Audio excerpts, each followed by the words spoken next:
And good morning. We all know that South Florida roads are not the easiest to navigate, to say the least, but compounding the issue are drivers who text and drive.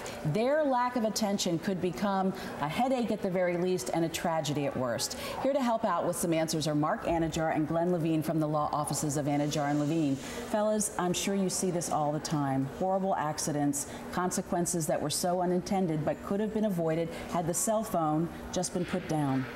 Yeah, I mean, we solved one problem with this Bluetooth technology, and now we can talk and keep our eyes on the road. But the crazy thing is when people try to respond to text while they're driving, and you're taking your hands away from the steering wheel, away from the gear shifter, you're completely just not paying attention.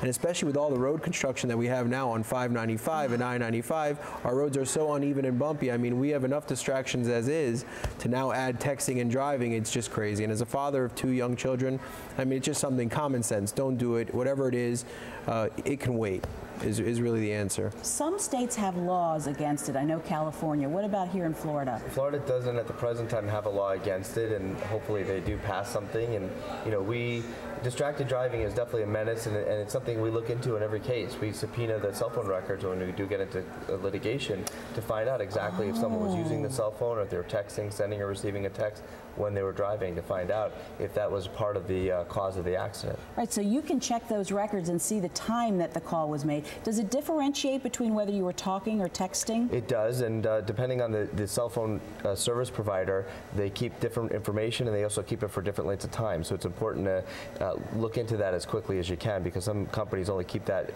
data for a short period of time. Right, but overall the message is, you know, at the very basis of it is, wait. We all have families, we all have things to do, and we all, you know, want to get there safely. And so the important thing is just keep the phone away, pay attention to the road, and you'll get there safer. And wherever the text is, it can wait 5–10 minutes. Absolutely. Fellas, thank you once again. If you want more information, or if you have a legal question that you want answered, give the law office of Anidjar and Levine a call. Here's their number. It's 800-747-FREE, because the consultations are free.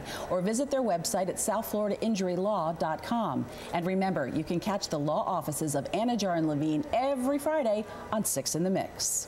Legal Playbook is sponsored by the law offices of Anidjar and Levine.